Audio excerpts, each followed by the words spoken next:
Make sure I'm actually live. There we go. Very good. And thank you for being here. Thank you so much for watching. And I'm going to share the screen again. Make sure I'm actually live. There we go. Now I've got some feedback. And thank you for being here. All right. Hi, Bella. Hello.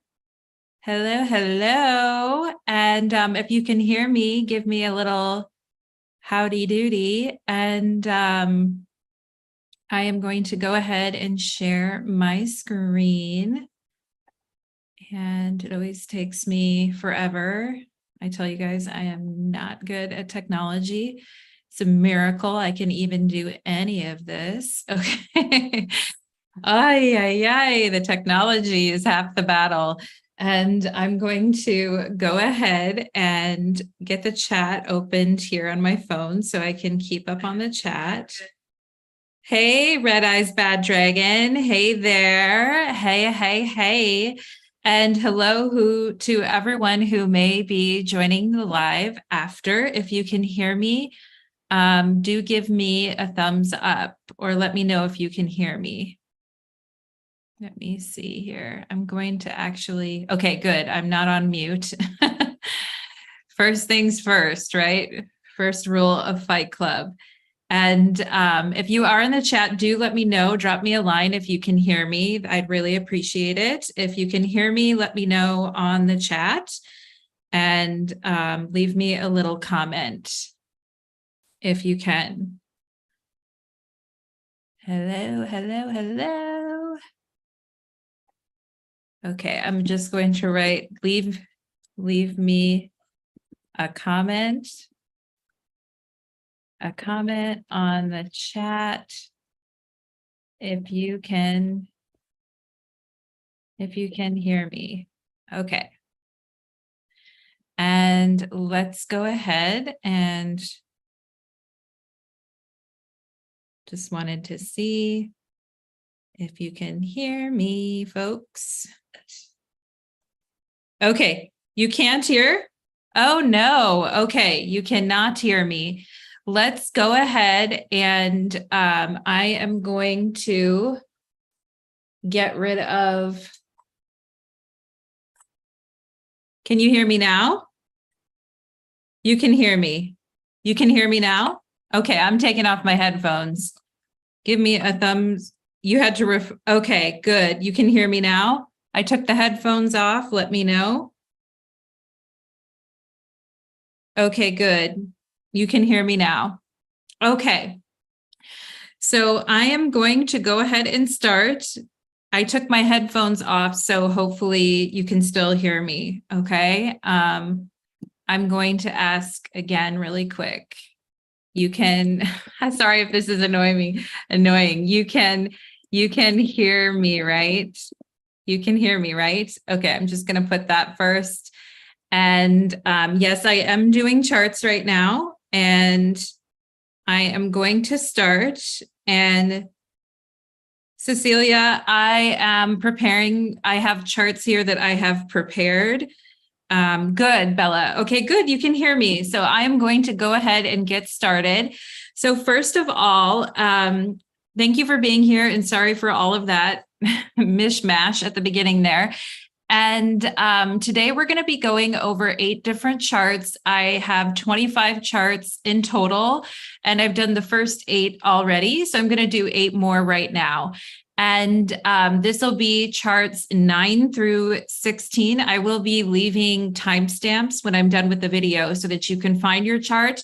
And if I already have your chart, I'm going to be going over it today. I'm not going over any new charts. But I'm going over the charts that I have prepared based on the charts that people have submitted. And once again, when I talk about the native, I'm talking about the person who gave me their chart or the person whose nativity that I am looking at and reviewing. So in this particular case right here, the native was born November 4th, 1984 at 10:32 a.m. Eastern Time in Fremont, Ohio. Okay. And this native has 22 degrees, 25 minutes Sagittarius rising. And the native did tell me a little bit about her family history. She told me that her father passed away this year due to liver disease. Her father was an alcoholic. She loves her parents, but both of them were toxic and violent and abusive. And she's had a hard time with her dad's passing. She has all water signs in her family. Her mom and dad were partying a lot. Her dad was in jail sometimes. I'm not going to go into all the details of it. But the parents at one point got heavily into church and weren't approving of the natives' own spirituality. And there was a lot of violence and abuse in the home. And the native said that she's the middle child and she was scapegoated.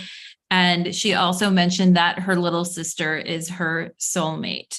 So we are going to go ahead and get into it today.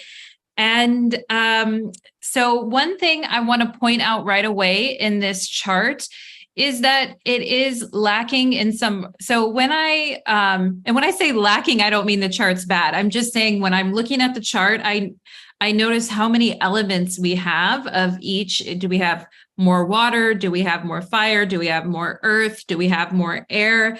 And this chart has less air energy in it, and it has less earth energy in it. So it has more fire and water in this chart. And there may be a tendency to get pulled under and to get caught up in the drama in the family. And when we talk about, family members being alcoholics or family members having issues with alcohol, we can see, first of all, that and I don't believe that the native didn't mention if she also struggled with alcohol, but we see we have Neptune at 29 degrees Sagittarius in her first house. So we can see, of course, Neptune has to do with alcohol, drinking, drugs, a lot of other things besides that too. But we can see right away where there may be some proclivities for drinking. We can also see the moon in Pisces, and that's a very kind, loving, sweet, and gentle moon that the native has right there. And it's in her third house of siblings, and particularly for her little sister, who she said was like a soulmate to her. So we see this moon, this very beautiful moon in Pisces. We see Neptune on the ascendant, and we're going to talk about what's going on in this chart, okay? So let's begin. First of all, the native, when she wrote her email to me, her email really was talking about having a chaotic childhood where they were pulled out of schools and they were, because of what their parents were doing, and their parents were, it was a very chaotic childhood. And you can see, she also mentioned both her parents were Pisces too. So right away with Neptune rising, we can think, okay, this could very well be a chaotic childhood.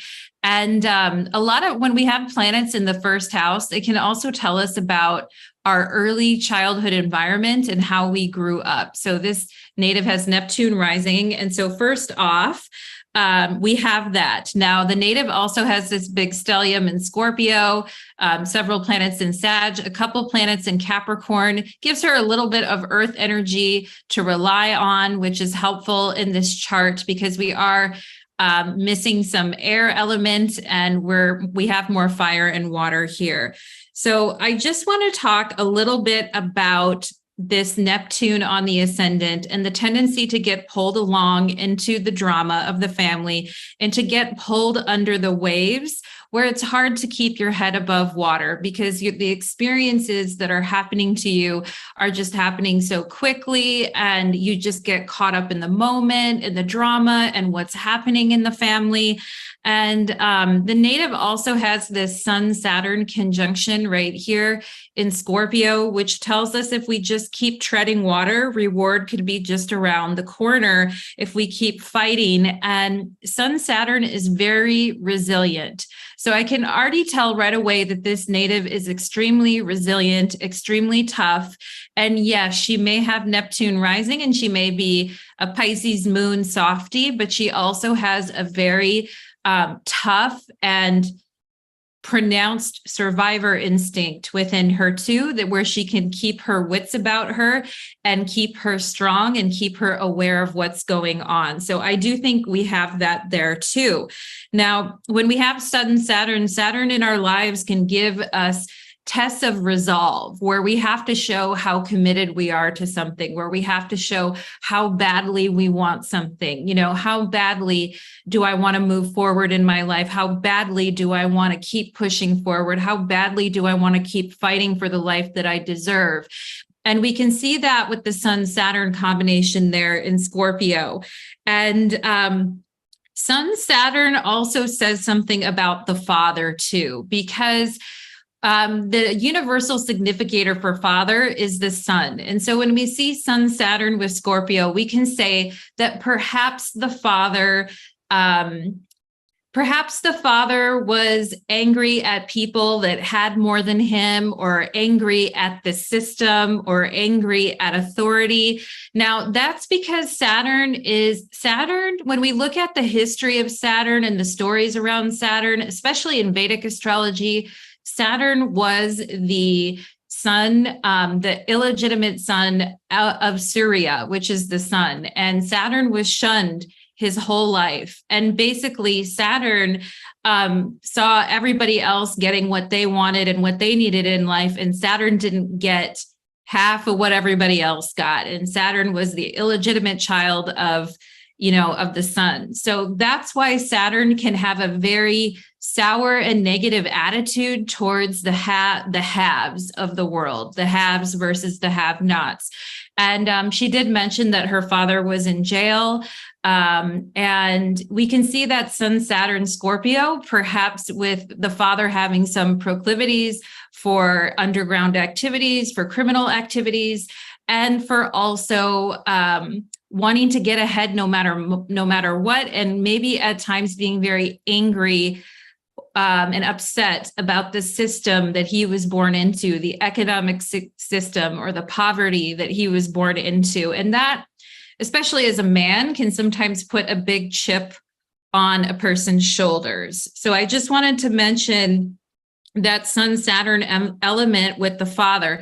We can also see further financial troubles. That Sun-Saturn conjunction is opposite that part of fortune. Of course, the part of fortune here is a stand-in for our money. So we can already see that perhaps the father, that Sun is opposite that part of fortune. We can see perhaps the father was very angry because of his financial situation, or because of the circumstances he found himself in.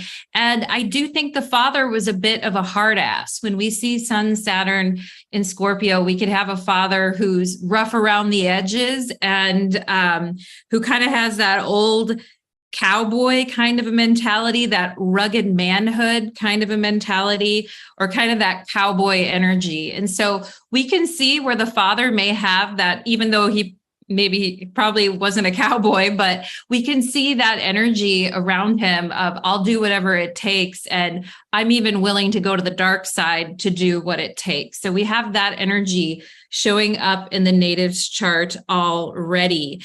And so with Neptune rising, we have a chart where there wasn't very many rules in the household. Now, Neptune is not sticking to one boundary. It's not sticking to one thing.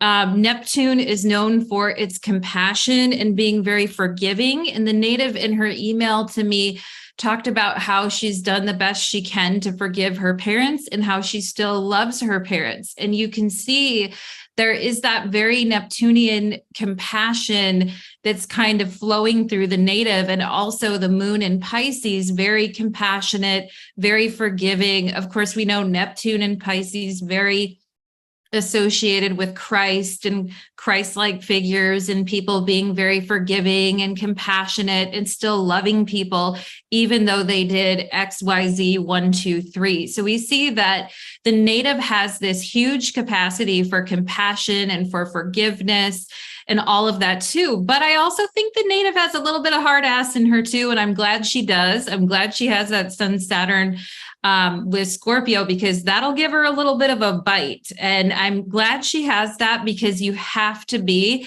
in this world, when we're born into this world and we have all this compassion and love within, we need a part of ourselves that isn't going to get sucked under the wave. We need a part of ourselves that isn't going to drown in the epic saga of life. You know what I mean? So I think that that's very interesting. Now, of course, when we have Neptune rising, we can be very influenced by our energy around us, taking on all the energy of other people. Neptune's a very empathic kind of energy leak going on.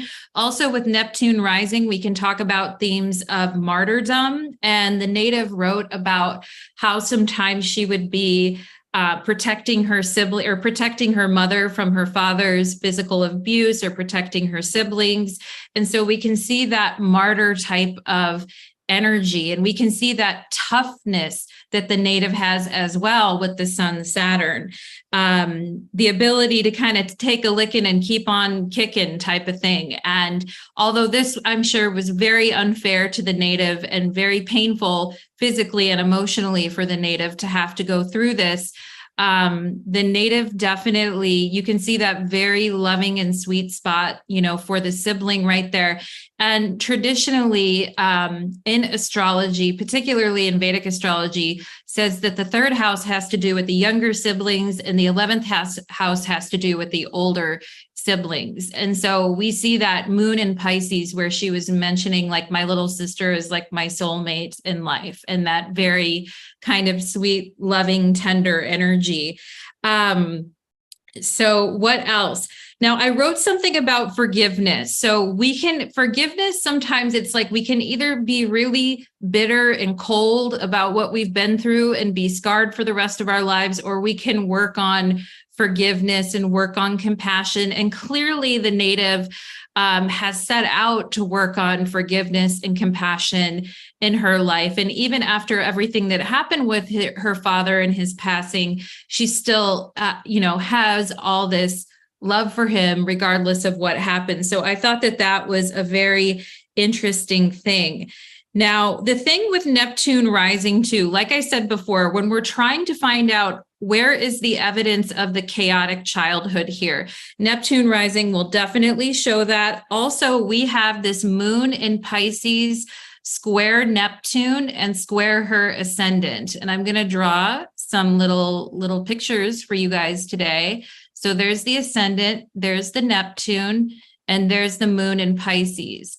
Now, this moon in Pisces is squaring that Neptune and that Sagittarius rising. Now, when we see moon Neptune in a chart, usually when I see moon Neptune in a chart, it can mean that someone in the family was an alcoholic or somebody in the family had issues with addiction. Now, not always, but I'll tell you guys, probably 7 times out of 10, when I see a moon Neptune conjunction, opposition, square, and you're seeing other signs in the chart that there might be substance abuse issues or things going on, right? There's a reason why they say alcoholics need to dry out, right? They need to dry out. And when we have Neptune rising, Neptune puts water all over everything. And the moon is in Pisces, very watery type of a sign. And the native also mentioned that her parents were both Pisces. So also I would say with the moon square Neptune, because the moon is associated with the mother in particular, and the mother was also an alcoholic and an addict as well. And the mother's alcoholism clearly had a huge impact on the native as well. And we'll talk more about the mother and the energy that she's bringing into the chart. But I would also say with moon square Neptune, we could talk about a mother who is out to lunch and a mother who isn't really following after what her children are doing. Like, she may not know where her children are, what her children are up to. She might not have any idea of that. It's like getting lost, Neptune is that energy of kind of getting lost. And so I would ask them, if I was with them back in the day, I'd say, where are your kids at? The mother may say, well, I don't know, and so this type of energy, we can already tell that there is a chaos here. And because the third house has to do with transportation, driving, running errands and things like that. The other thing I noticed in this chart is there may have been where the parents were driving around, running errands and doing different things with the children in the car while they were drinking. Now, that's another, because we have this moon in Pisces in the third house.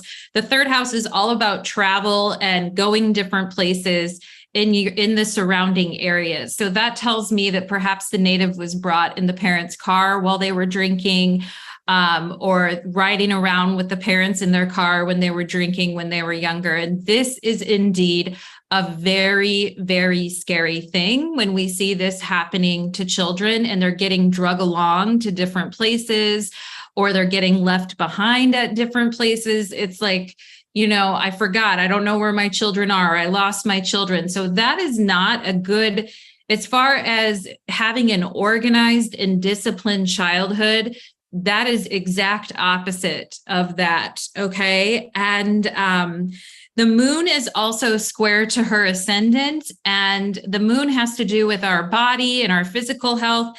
And so this is just with the moon square the ascendant in Neptune. It's like there's no real concern for the future with the family. There's just living for today. And when we're just kind of living for today, and we're very changeable, because the moon is already very changeable, and it's very changeable in Pisces. So we're just kind of living, we're living for today, and we're not really taking things too seriously. And so that is definitely with the moon square Neptune. We can talk about the mother's addiction, escapism, avoiding the cold, hard truth for a pretty lie, because Neptune has to do with lies as well. So the mother may have been very delusional about her life and about, her ability to have children, and that just, everything will just work out. Things just have a way of working out, wink, wink, while your kids are clearly going through, major disorganization, major chaos. They don't have what they need. So, but then you have this kind of, this kind of denial of reality with the moon Neptune. It's like, everything will be fine. Everything will work out. It's like, no, I don't think that's the truth. Okay. So with the sun, so with the moon, the family squaring Neptune, the moon square Neptune, we can feel like we're in an ocean getting lost in the middle, especially as a middle child. And our native is a middle child. So it can definitely feel like that lost child type of energy, or kind of just getting lost in the shuffle. And with moon square Neptune on the ascendant, we're just expected to go along with whatever is happening that day. And we don't really get any say in it. We're just supposed to go along with whatever was going on with the family. So I'm definitely seeing that energy here for the native.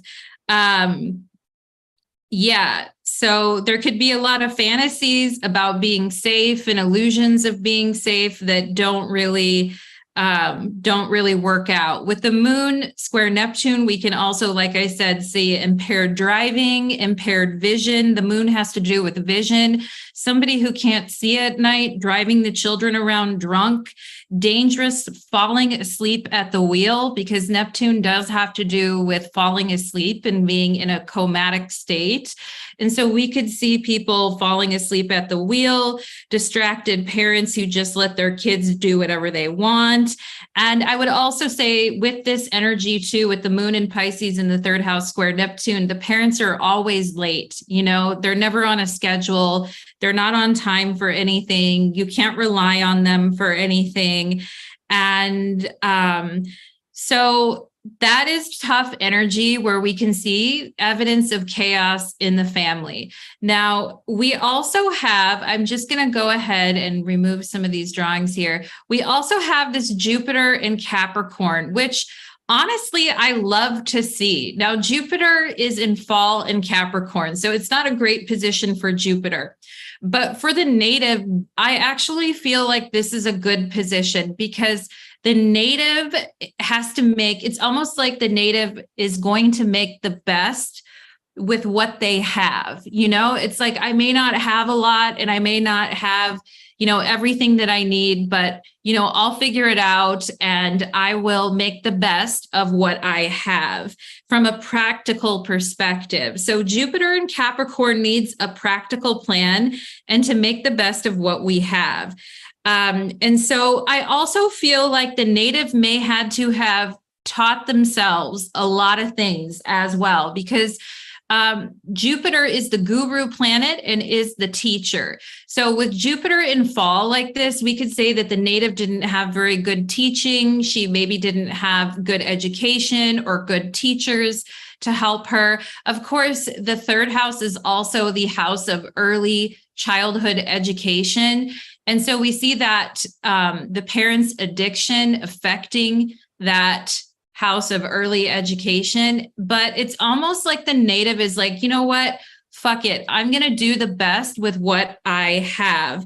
And it's almost like with Jupiter and Capricorn in the first house, you have to teach yourself the practical lessons in life. Okay. And with Jupiter and Capricorn, the native actually may be craving some type of order and discipline in her life. And this is where time management is critical, and where the native is learning on her own to make the best out of what is happening in her life. And she has a lot of bad role models, but the native is very strong and doesn't give up. So even though she has horrible role models, she does the best that she can.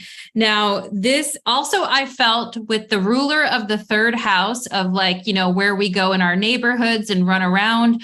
With that in the native's first house, I was thinking that the native the household may have always been running out of shit, like running out of toilet paper, running out of eggs, running out of milk, all the essentials. And I was thinking, perhaps the native had to go run errands to get those things herself because I don't have what I need. So I need to go get it myself. So that tells me that perhaps the native went off on her own to try to go get the stuff that was needed. But I just felt like with this, energy, this moon in Pisces square Neptune in the first house to the third house, they could have been running out of basic essentials in the house all the time. Now, the other thing I want to mention here is with this Jupiter at 9 degrees Capricorn, you can see that it is in a quincunx here to this Chiron in Gemini in the sixth house. Now, our sixth house has to do with our health, preventative health, how we take care of ourselves when we're sick. It is the house of sickness and ill health, but it's also a house of preventative health. And when I see this Jupiter in a hard aspect to that Chiron, it makes me feel like the native possibly was getting sick all the time when she was younger. Perhaps she had colds and coughs and sinus stuff going on. The first house has to do with the head area. So it has to do with headaches and sinus infections. And of course, coughs have to do with the lungs. And we have Chiron and Gemini there. So this makes me also think that there was some medical neglect in this household too, and that the native was not brought to doctors when they should have been brought to doctors, and that the native could have had lingering health issues as well when she was younger that didn't get treated properly or weren't addressed and just kind of lingered on.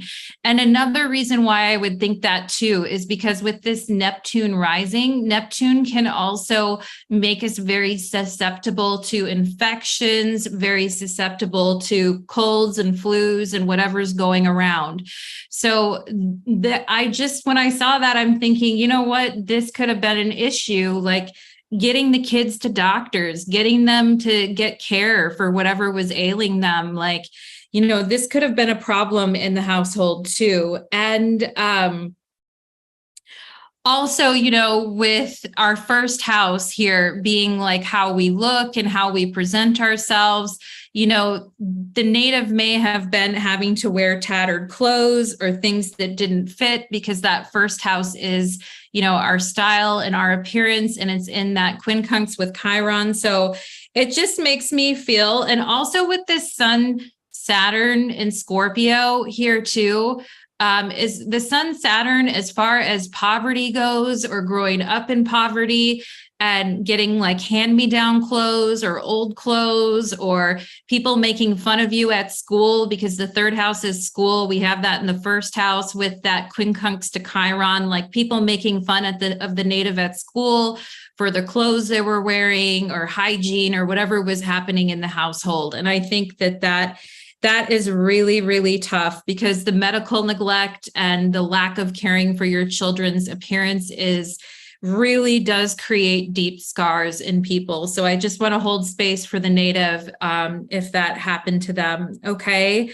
And yeah. And I also feel like too, survivors of abuse, a lot of times we can have issues with chronic fatigue, with getting very exhausted, with catching colds very easily. Like our immune systems get worn down because of what we've been through, and it shows up in our physical health. And so, I think this is something that we want to keep our eye on, particularly with Neptune in the first house. And, just the sensitivity that the native has with that. Okay.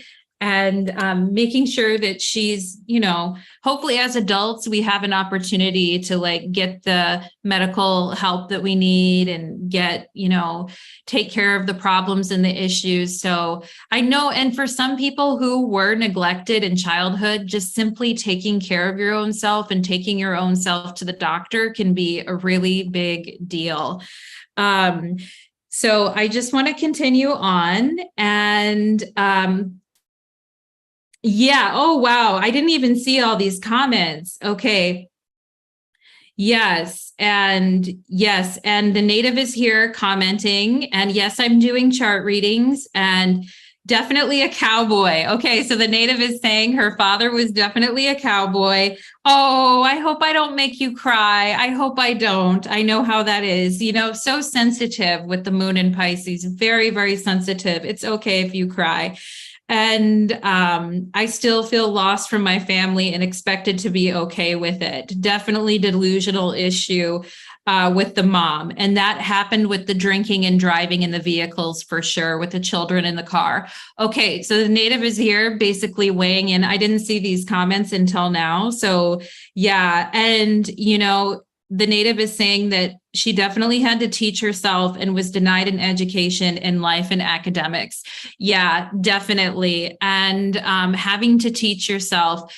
And we're going to talk a little bit about that with the native, and just how much past life knowledge, occult knowledge, just how much spiritual knowledge the native has, because the native has a lot of intrinsic knowledge that they're coming into this lifetime with. Thank God, right? Because when you have such poor role models and such poor teachers, yeah, you end up just having to teach yourself. And yeah, okay.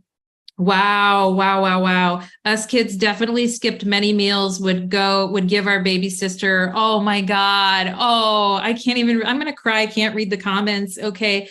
Most of the things we had were hand-me-downs. You take care of yourself now. You have an adrenal tumor from all the exposures to extreme adrenaline-ridden moments. Yeah, yep. And the first house definitely has to do with those adrenals, and with the Neptune there, experiencing like those waves washing over you, where the situation just overtakes you. And yeah, we really, a lot of times, childhood survivors of abuse, we have health issues that continue on for the rest of our lives that we have to deal with. And it's very, very challenging. And I just hold space for the native with that. Okay. And yeah, so we talked about the mom and the dad a little bit. And we talked, the mom in the chart is represented by this Venus here. Okay. This Venus in Sagittarius. And, the thing is the native's first house is very crowded. Her siblings are in her first house. Her mother's in her first house. So I feel like there's a lot of people coming to the native for the native's strength, but I also feel this mother here with this Venus, Uranus, combination with Sagittarius, I feel like the mom had a habit of going for the bad boys. And perhaps she was doing that to rebel against her own family or her own father. But I also feel that mother had a way of going with the bad guys. Okay. Mother could have been very self-indulgent with this Venus and Sagittarius, had a hard time being still. So the mother's running around all the time. With Venus, Uranus, the mother's all over the place and running around. It's like, would you just hold still and focus for a second, With the mom conjunction Uranus, the mom could be very impulsive, reckless, antsy, nervous. And I also feel like the mom always needs things to be positive all the time and needs things to be exciting and fun all the time and wants her children to be positive all the time. Mom is unpredictable, not around, gone a lot. And so I think, she definitely married the bad boy, LOL. Yeah. And it could have been a rebellion against her own, her own thing. But so let's see. And mom is also in a wide conjunction with Neptune there too, which is more about the alcoholism and the not being there and the instability. And I feel like the mom has optimism that she can change or do better sometimes, but then she crashes really hard. She lives life on the go. She may not have a steady home base and has no plans for following through. She may be constantly doing something all the time to try to keep her energy up. She may have had a history of fast relationships that crash and burn. She gets bored easily. She's rebellious in relationships. She dates the bad boys. Okay. And she's also in your first house with your siblings, a lot of responsibilities on the native shoulder, people crowding you with their energy. Now, I think your mom, what's interesting about your mom is I think your mom could actually have a fun side or like a really fun, cool side to her, or be like the cool mom or whatever. But I also think she takes it too far and she doesn't know how to self-regulate. And she is very self-indulgent. And so the mother is very unpredictable. And, the mother would have been much better just living in a van and going around and traveling with her boyfriend instead of having kids, because I feel like the mother is not really, I don't feel the mother was very realistic about the realities of having children. And sometimes with that Venus and Sagittarius, there's a sense of like, oh, well, everything will work out okay. It's fine. Everything will be good. And it's like, no. And then we see the native really struggling with the consequences of that with this Sun Saturn. Now, I think that the mom will sometimes give up on things, run away from her problems, that type of attitude. But the native, I feel like, does not run away from her problems. The native has a Sun-Saturn conjunction. She cannot run away from her problems. She has to face her problems and look them dead in the eye. And the mother is just so flighty. I don't think she has the same gumption to really deal with problems. And she definitely, it says, hi, Monique. Hi there.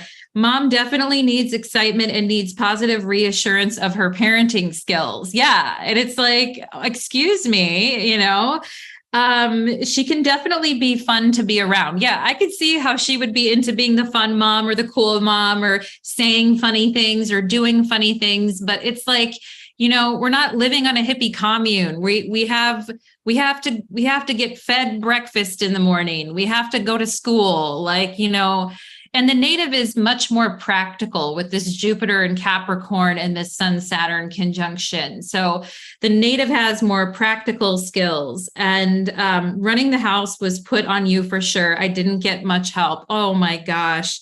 It structured me to be the mother I am today and how I run my household. Absolutely.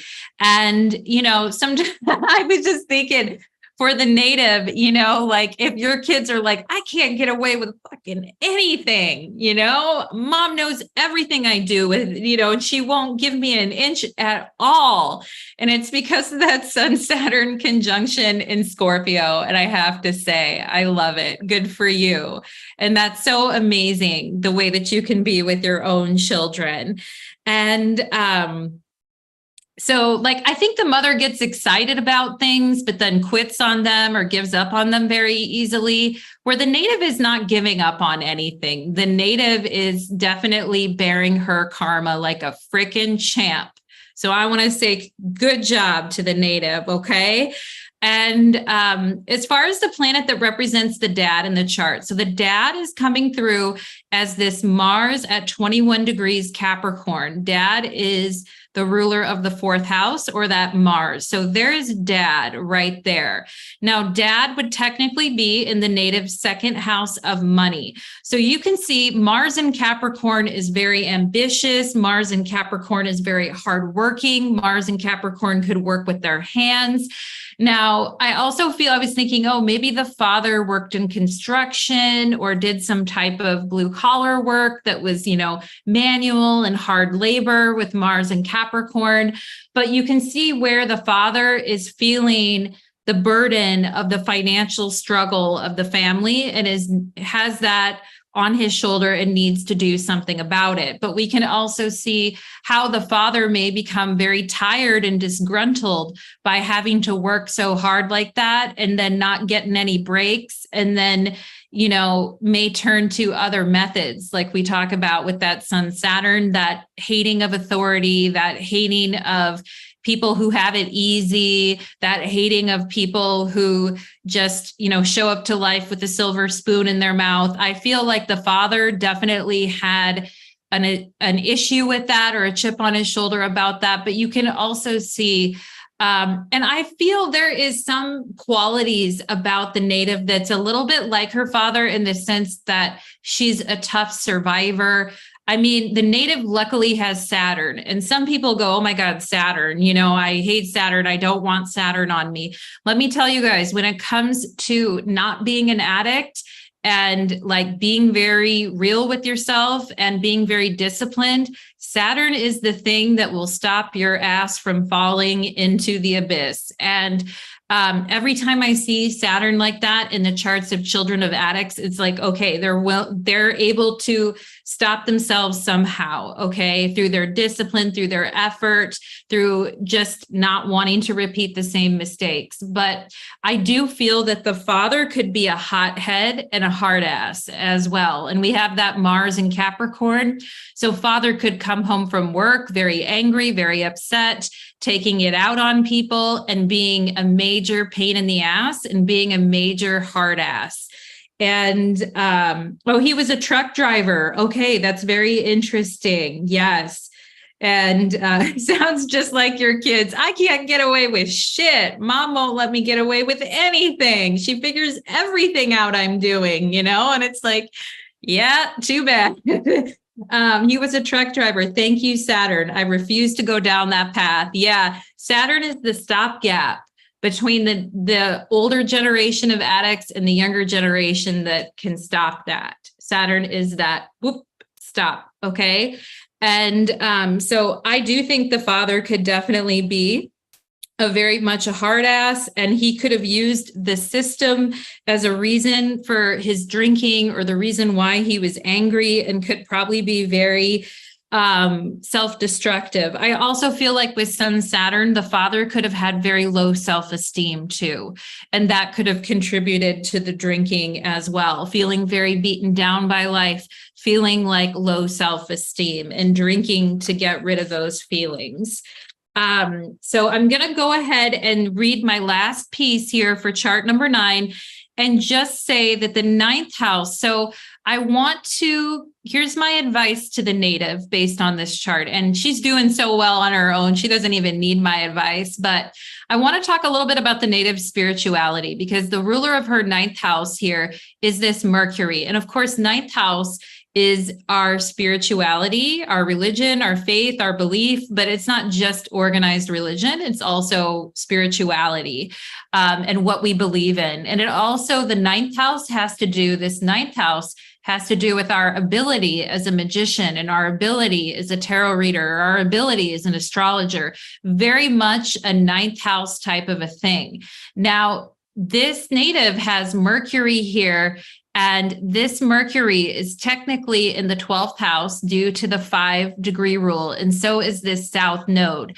Now, the native has a Mercury south node conjunction in Scorpio. And what I will say is that this native has a lot of knowledge, especially a lot of spiritual and occult, witchcraft, secret knowledge from past lives that they've brought through with them into this lifetime.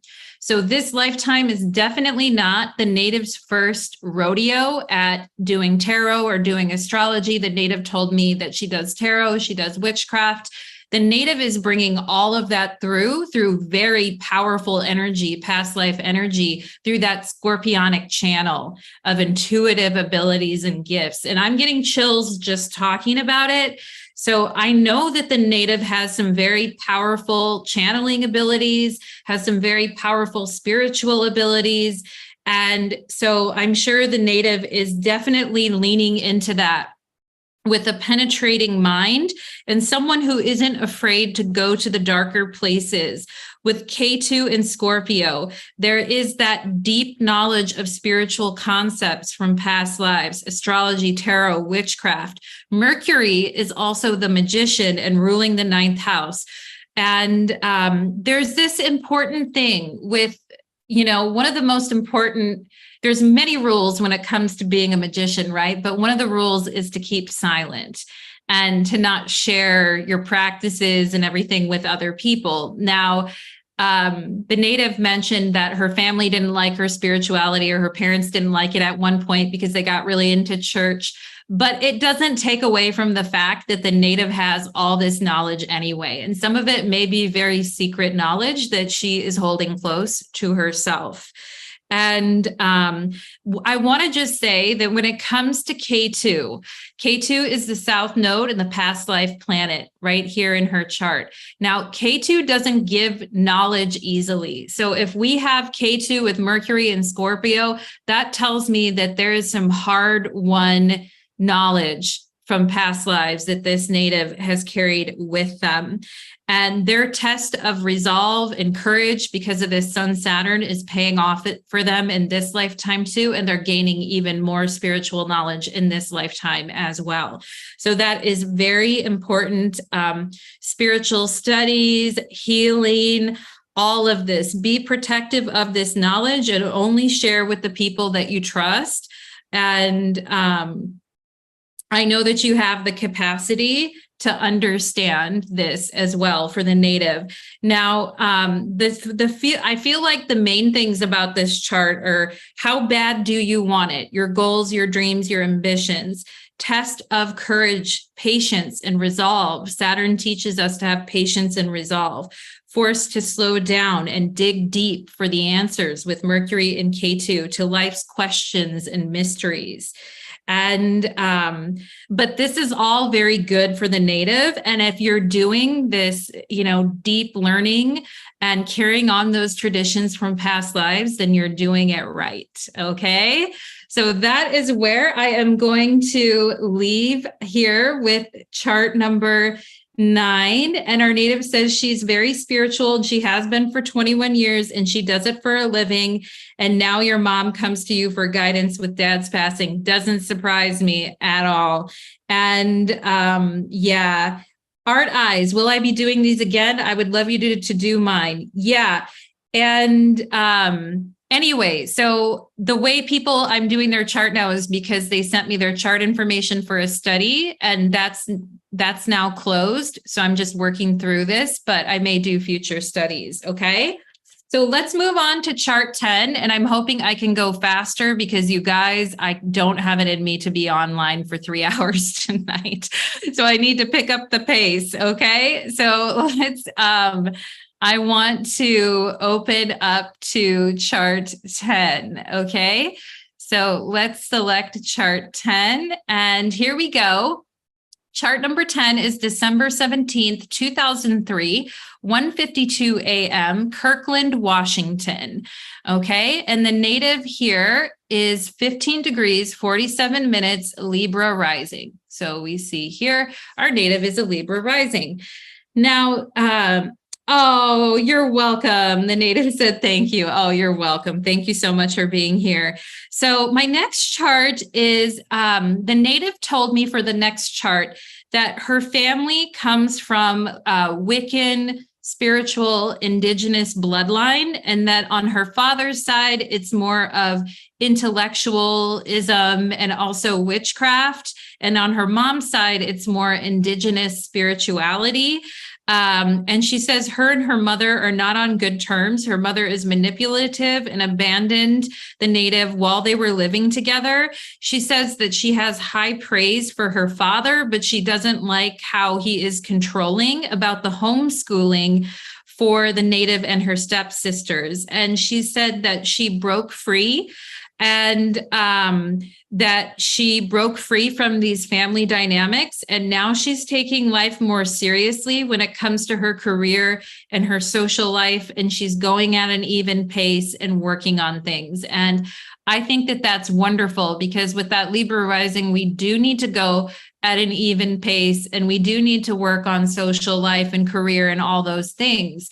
Now, interestingly, the native has Venus at 25 Capricorn, and Pluto has been on, well, Pluto's been hit all of her Capricorn planets, but Pluto retrograded back into Capricorn and is very near that Venus. So talk about taking life seriously, huh? And I just thought that that was interesting. I was like, oh yeah, I'm sure the native is taking things seriously. So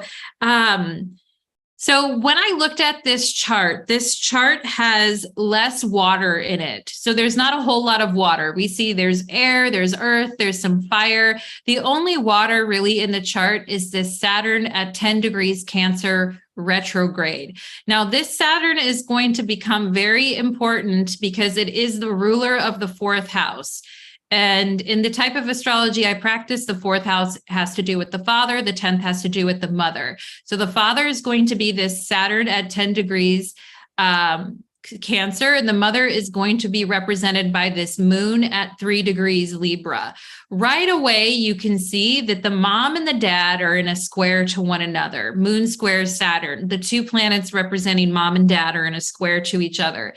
So this is a very challenging relationship between the mother and the father.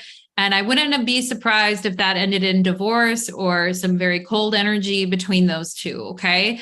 Native didn't say, but I would not be surprised. And so we also see there's a bunch of planets in Capricorn. She's got a nice little stellium in Capricorn down here. So there is a need, to live life practically and responsibly. And I like that for the native as far as living her life on her own terms. Now, I want to talk, okay, oh, the native is here. Good. I love it when the native is here. Thank God, right? Okay, so I wanted to say, now here is something, and I have to say this because something about the spiritual energy with the father in this reading made me uneasy, just as I was going through this reading. Now, the native wrote me an email where they explained in detail the spirituality in their family and the family dynamics with their spirituality, and the father is homeschooling. Look at the sun, right? The sun representing the father. Sun is in a conjunction with Pluto in the third house of education and siblings. So her comment about her father being controlling about their education is spot on. He is controlling about the education. And I just have to say, this sun is also in a square to Jupiter, which makes me feel like the father is not that good of a teacher. And, in order to teach, we have to have some talent in teaching. And with that sun square Jupiter, I'm just like, okay, the father is very controlling about the homeschooling and with the siblings and with the native. And the father is also in a square to Jupiter that tells me the father is very determined and, strong with what he believes in. But if I was the native, now here's kind of, there's a lot to say here. If I was the native, I would be skeptical of what he's teaching and why he's teaching it and what his beliefs and attitudes are based on. And I just say that now the native didn't mention anything about, I have a close friend of mine that was raised in the Mormon church. And I also grew up in a very religious household as well. And, this chart just gave me a feeling, especially when it comes to the father and the parents. It gave me a feeling of the native needing to be skeptical about the father's spirituality, what the father is teaching, and why the father is teaching about this spirituality. And the reason why I say that, and I'm going to talk through this in a lot of detail, but this father is represented by Saturn in Cancer in the 9th house. Now, what is the 9th house? The 9th house is spirituality, our beliefs, how we believe. In traditional astrology back in the day, Saturn in the 9th house was said to make a person who was an atheist or a non-believer. But it also could be talking about the fact that your father has different beliefs than traditional beliefs, and therefore other people would look at him as something wrong with his spirituality. But when I see Saturn retrograde debilitated in Cancer in the native's 9th house of spirituality, and the sun is already squaring Jupiter, and there's this controlling element about the education already, I'm like, okay. There's something bothering me. And I have to say, I got a little agitated doing the reading. I was like, there's something about that isn't, sitting right with me about some of the things he's doing. The native says, you're right. It's pretty hard to tell with him as he keeps his spiritual life very personal. Yeah. And so, here's why. Okay, so the native did tell me a lot about the family's connection to witchcraft and connection to spirituality. And with the family, the ruler of the 4th house of family and being Saturn and Cancer here in this 9th house, the family may have roots of doing magic to protect themselves because they felt disadvantaged, bittered, exploited, or to gain a material advantage over other people. Now, Chiron and Capricorn here is opposing this Saturn. So this tells me that the spirituality that's going on and the spirituality that's going on in the family may not be for the right purposes. Now, I'm trying to be really careful with that, but we also see the ruler of the native's 9th house of spirituality represented by this Mercury here, this Mercury at 12 degrees Capricorn. The ruler of the 9th house is in opposition to the father. So there's just, look at all these connections to the 9th house, and they're not good, they're not great. And I mean, Mercury opposite Saturn can talk about somebody who is very intellectual and skeptical, and it's not a bad thing to be skeptical of why people are saying and doing certain things and what they're teaching you. It's not a bad thing to be skeptical of where your family is coming from with this history of witchcraft and this type of stuff. Now, your father is also in a quincunx to this Neptune in the 4th house, which also isn't great spiritually for the family. So there's just so many signatures where I'm like, I don't know what magic the father's practicing or what he's doing. But it made me, I was like, okay, what's going on? And I think it's to the native's benefit to be skeptical and be questioning of all of this stuff. Okay. And, the family could have been using witchcraft in the past to get over some depressing circumstances. The family fell into hard times or fell into bad, situations reputationally as well. It shows the importance. So these placements here show the importance of asking, what is the motivation for this magic? And do I personally believe in this myself? And what is my family's reason for engaging in these practices? So, Saturn asks us to look at the ethics involved in a situation too. Practicing witchcraft is a privilege that has to be used carefully and for the right reasons, as this practice potentially could bring a lot of bad luck to the family if it's not done in an appropriate way.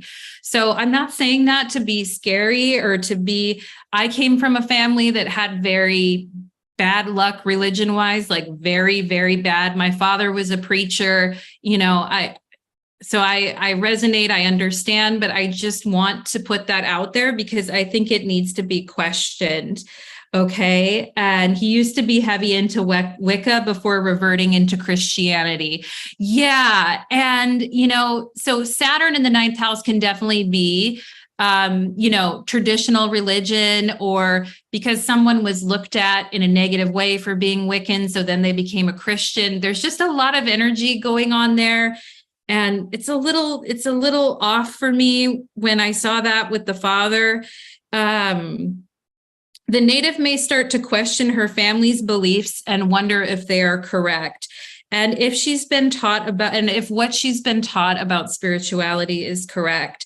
Father's viewpoint may have had a big impact on the native's worldview in the ninth house, because the worldview is kind of where we get our worldview and how we see things and how we see what's possible and our dreams and our goals. And the father is there kind of stinking up the ninth house a little bit, and I'm kind of like, eh. So, her father is in the auspicious ninth house. The ninth house is a very auspicious house, and the mother is in the 12th house, which is, a tougher house and not an auspicious house. And so you can see that the native actually favors the father. In her email to me said, I actually have high praise for my father. So, you can see the father's in a better house than the mother. The mother is also opposite this Mars, which we're going to talk about in a little bit. And I'm not saying everything about the father is bad, because Saturn teaches us power of concentration and seriousness and the need to face reality in this area of spirituality. And there is like this serious intellectual vibe here with this Mercury in Capricorn opposite Saturn in Cancer. Mercury opposite Saturn is very, and the native wrote to me and said she was getting more serious about things. And I'm like, oh yeah, Mercury opposite Saturn, that very, very serious, getting serious about things in life and all of that, and focus and concentration. And the mother isn't really like that. The mother is living much more loosey-goosey in the native's 12th house. And you can see where the mother and father are a little bit opposites. They're not really, you might scratch your head and say, why were these two together in the first place a little bit here? So I wrote again, I think the native would be wise to question what her family and father has taught her. Mercury rules the ninth house and is opposing the father. The father is in opposition to the native's house of spirituality, which may mean that he tries to have his own ideas about spirituality, religion, etc., override the native's, ideas of spirituality and religion. So, I do think there could be a way to kind of work with that energy and try to be a bit of a skeptic at times. Well, on the plus side, he is very philosophical, excels in intellectualism and particularly math. Yeah, and Mercury Saturn does. Mercury Saturn is a very careful thinker and is very careful about what they say and is very practical, especially Mercury is in Capricorn there. And, so there is some positive things there. And I can see how that is way more preferable than the mother who is over here doing some stuff we'll talk about in a little bit. Okay. And so, you know, your father may be scrutinizing things and be skeptical in a lot of ways. And like I said, I don't think it's bad to be skeptical. I don't think it's bad to have a serious intellect. I think it's a very good thing. Mercury, Saturn is very serious intellectually for sure. And so dad, and let me just say, so here's something I want the native to think about too with her mom and dad is thinking about how they have impacted the native as far as what the native wants to accomplish in her own life, as far as her dreams and goals. Now, I could see where the mother actually takes away from the native's goals and dreams and makes it harder for the native. The mother is in opposition to the native's second house of money. This Mars rules the second house of money. And so mom is in an opposition to that Mars, which makes me think like, okay, when the native is around the mother or going to see the mother or going to spend time with the mother, is the mother like having a negative effect on the native's bank account or the native's ability to get ahead monetarily? It just feels like the mother, there's this feeling that the family somehow challenges the native's ability to kind of make her own goals and get ahead in life. So I just wanted to mention that. Now, the native's 10th house of career is in a square to the father, represented by Saturn and Cancer in her 9th house of education. So I just want to make sure that the parents don't limit the native's opportunities in any way, because the native, I feel like, has a very strong mind, is very able and willing to understand things and wants to work hard and get ahead at things. And so I just don't want the native's family to hold the native back from achieving what she wants to achieve. And, with this Mercury in Capricorn, Venus in Capricorn, the native's chart is ruled by this Venus in Capricorn. So perhaps the native has goals around getting certain certificates or getting certain professional certificates or getting certain degrees or becoming certified in particular areas. And I think to be officially certified, not just certified by, an unaccredited school or college, but to be officially certified. And I'm talking about that because of the stellium and Capricorn, Mercury's in there. I feel like, the native has the ability to go get these certifications and get these degrees and go get them from official universities and official places. And I just feel like that would be positive for the native. Now, of course, other people may have other ideas about what the native should do or how she should invest in her future, but I feel the native is in the best position to make those decisions. Okay, so I'm just kind of giving my advice too. And the native says most definitely. Yeah, so I do feel like the native has, and is interested. See, the thing is that the native learns a lot because when we have a Libra rising, we're meeting the world by wanting to be social, engage with other people, hear other ideas, think about different ideas. We don't just want to accept one idea that's given to us. We think about both ideas.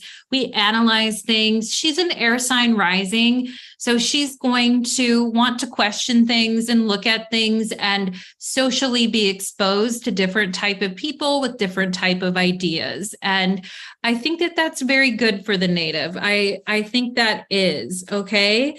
And so I also think, there may be a tendency with your dad opposite this Mercury ruling your 9th house. There may be a tendency for your family to shut down your ideas or to poo-poo your ideas or, really challenge your ideas. And it's not bad to be challenged, but on your ideas, but I also think the native has her own ability to kind of decide what she wants to do here. Okay.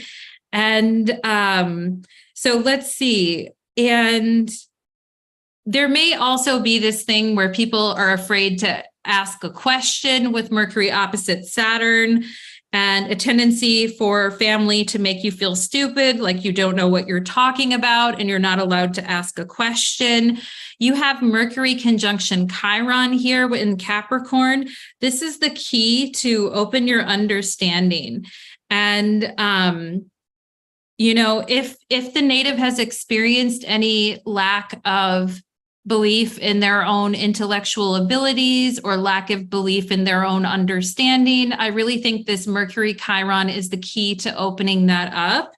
And it is important for the native to take her goals and dreams and ambitions very seriously and work towards those in a practical way.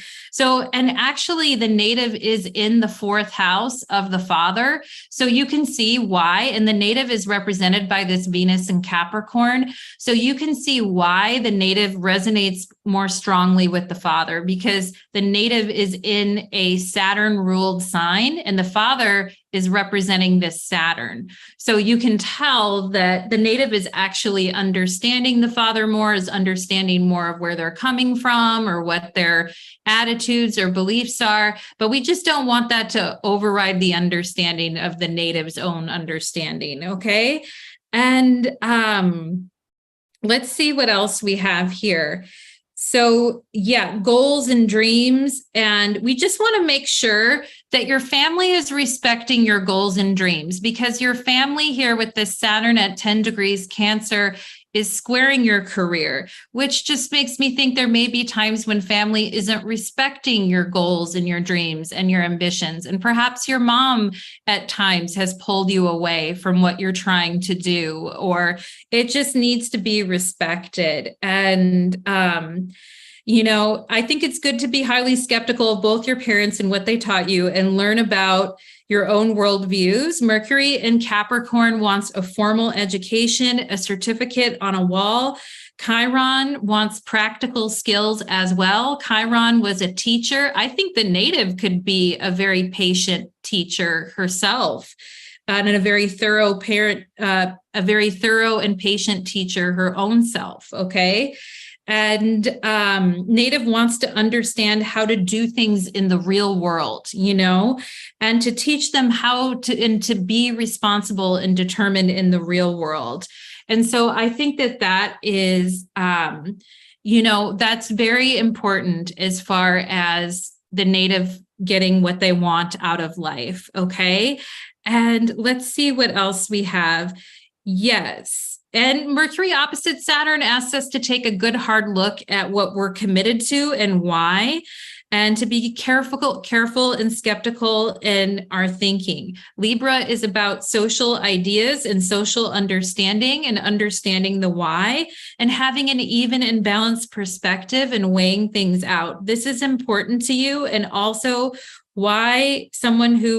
and also to understand why someone believes a certain way. This is a very Libra type of thing, okay?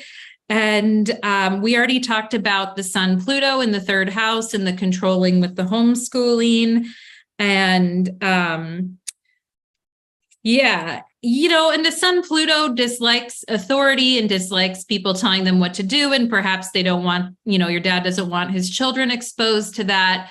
But if you're going to teach your children, you also have to understand, like, am I actually a good teacher? Like, do I know how to teach? And anyway, so moving on from that, and probably because he distrusts the school system is why because that Pluto really has to do with like not trusting. So perhaps he doesn't trust the system. Now, let's move on to mom, okay? So the native said that she's not on great terms with mom. She said, mom abandoned me. Mom is manipulative, okay? And the mom is represented by this moon in Libra in the 12th house. She also said her mom was more like indigenous spirituality and mysticism. We can definitely see that with the 12th house. We can see that the mom is in a trine to the Neptune. So the mom's family may have a little bit better history with the spirituality in terms of the history of practicing spirituality. But look at the mother. The mother is this 3 degrees Libra in the 12th house opposite this Mars and square Saturn. So the mother relationship is very, very tough, actually.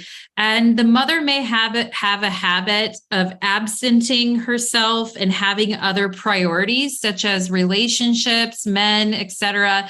But when we find a parent in the 12th house, they could definitely leave, go, absent themselves from the relationship. And the native said that her mother was manipulative, and we can see the manipulative side of Libra as being all sweet and all nice and squaring Saturn. Perhaps she's guilting the native, and she's coming off very sweet and nice and caring and coming off in a way that makes the native feel guilty and makes the native want to go and stay with the mother. And then the mother may also guilt you because of where you live, wanting you to be closer to her.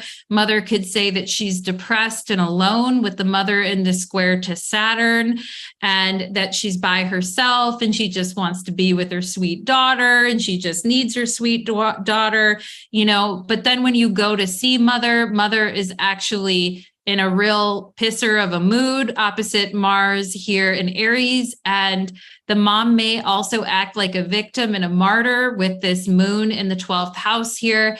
And when she gets angry and upset, tries to project that energy onto the native, or then behaves very coldly to the native with this moon square Saturn. Okay. And so you can see the energy there with the mom is very, very tough indeed. And, following the mom around or going to live by the mom, etc., may not be very good for the native financially, as I mentioned, because the native's house of money is in an opposition to mom. So perhaps mom needs to borrow money or mom needs help. And it's like, with moon square Saturn, we can see a lot of guilting in that relationship. And I love that the native said that she broke free. So we see this moon Uranus right here, where this moon is actually in a quincunx to Uranus. But the native said in her email to me, I broke free from this family dynamic and from my mother and from this situation. And that's awesome. You can see where that energy of breaking free really needs to happen. And oftentimes when we break free from our family, you do see it as a moon Uranus aspect. Okay. And the native said, she broke free from this cycle. And the cycle may be where she drops everything for her mother because she feels sorry for her. But then when she doesn't need me anymore, she throws me away. And mom may have a frequent desire to change her residence. She's in her own derived 3rd house. And due to relationship issues, mental health issues, money issues, mom may put guilt on the daughter to come and be with her. And mom may avoid responsibility and put the family on the back burner after the daughter gets there. And like I said before, we see mom and dad in a square to each other, which could have been a very sad relationship for them, perhaps very lonely or depressed, or maybe feeling like that relationship was doomed to fail in a way, And so with this moon opposite Mars, your mom may make you out to be the aggressive one or the angry one, or the mom may take her anger out on you when things aren't going the way that she wants. Mom can be impulsive, reckless, and impatient and rude when things don't go her way. Mom may become very agitated when she's challenged. She may get annoyed easy, and mom may have had a lot of conflicts with her own siblings and her own family. She's in her own 3rd house of siblings, and she's opposite that Mars. Okay. And so there's a lot more here that I could say, but I'm going to go ahead and close there. And I'm going to give a little bit of advice and just say, as I do at the end of every chart, and say, my advice is to look carefully at the behavior and thinking patterns of your parents and be skeptical about their worldviews. Cultivate your own ideas about the world and your social and your own social connections outside of your family. Getting exposure to new ideas and new places is very tremendous and beneficial for you. You also have a Sun-Pluto conjunction in Sagittarius, and you have a huge capacity to change and evolve and move away from the past. You can create stable and grounded goals for yourself with this lovely stellium in Capricorn. Create stable and grounded goals for yourself that make you feel secure and accomplished and make you feel serious, even-keeled, and balanced out. And I think for our native, doing all of that is going to be tremendously beneficial. So native number 10, thank you so much for sharing your chart, and namaste, my friend. Let's move on to chart number 11, okay? So let's go ahead, and I'm going to bring up, open chart number 11 here. Okay. And here is chart number 11. So for chart number 11, we have August 17th, 1997 at 3:55 a.m.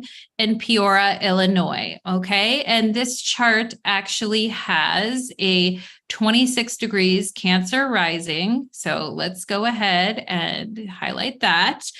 And oh, I'm glad. Thank you. I'm so glad the native commented. That's beautiful. Thank you. Absolutely. Absolutely. So much potential in your chart. I hope you reach all your goals and your dreams and your ambitions. Go native number 10. Okay. And so for native number 11, both parents, she said, are narcissists and her sisters are felons. And her entire family is all about putting on a facade. And they do it for other people all the time. And putting on this huge facade is what everyone does in the family. Okay.